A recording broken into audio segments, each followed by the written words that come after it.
Alright mga Mars and Pars, samahan niyo ako at tingnan natin kung magkano ba ang mga gastos namin dito sa Caticlan Port papuntang Boracay. Andito na kami ngayon sa Caticlan GT Port Terminal at papasok na agad tayo sa kanilang terminal at ano ba ang dapat ko na gawin. So mag-register muna tayo at magpa-verify dito sa counter. Verification counter. Anim. Apat at dalawang bata. ID.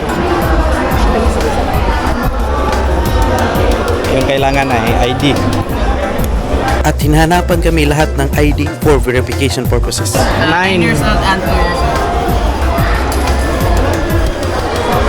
Walang bayad yung to. Walang bayad yung 2 years old. Free. Yung 2 years old ay free lang. Piccolo Hotel yung reservation namin. Yes, po. So yung regular ng terminal fee ay 150 at saka yung discounted ay 120.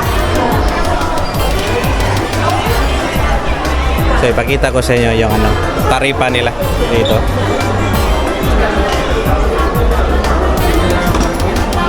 Pag foreign national naman ay ang bayad ay 300. Pag foreign national 300. Foreign national maka 300 ka. Ito yung terminal fee nila. Ang kanilang terminal fee dito ay 150 at discounted ay 120. 5 years old and below ay exempted, walang bayad. Ang oras na ngayon, wala na medya.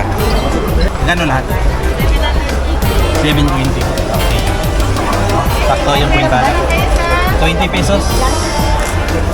Meron. Counter 9 or 9 po. Okay. Saan naman na? Counter 9 ko na. Pagkatapos namin sa terminal counter ay pumunta kami sa counter 9 sa environmental fee counter.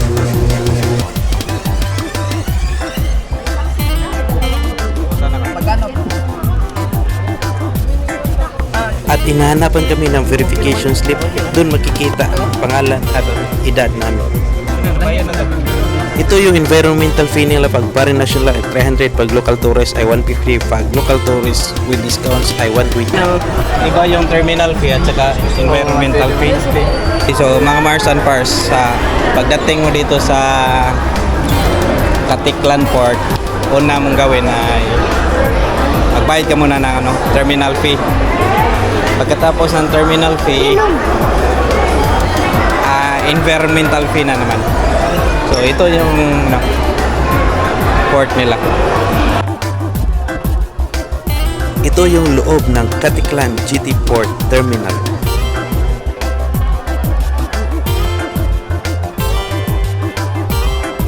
So another 50 for boat.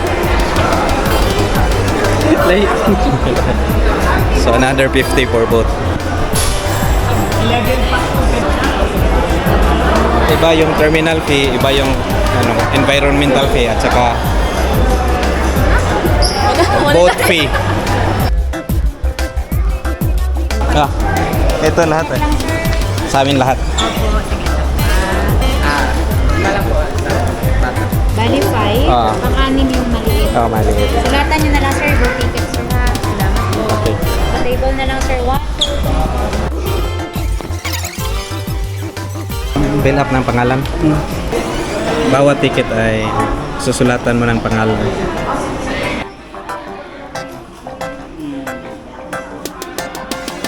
Ang gastos, bawat isa ang gastos ay 150 sa terminal, another 150 for environmental, at saka 50 for the boat. Total 350 lahat is bawat isang tao. Diba Stanley? Okay. Linya, balik tayo na sa linya. Tapos linya tabalik.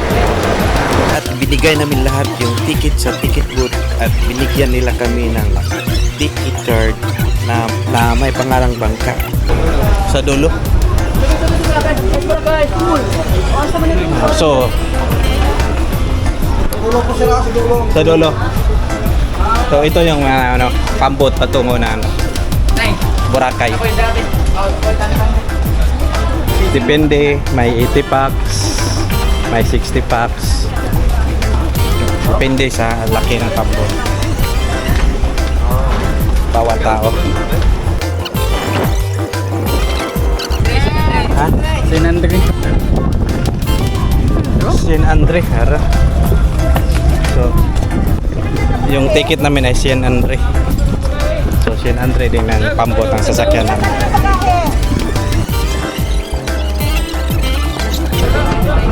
San Andre, good for 60 packs.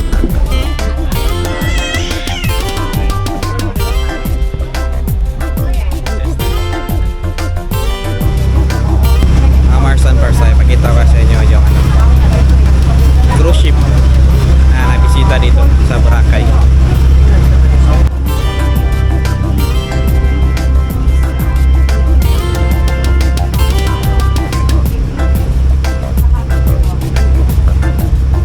Ang pangalan ng cruise ship na ito ay Seabourn Sojourn na bumisita noong March 17, 2024 sa Boracay Island.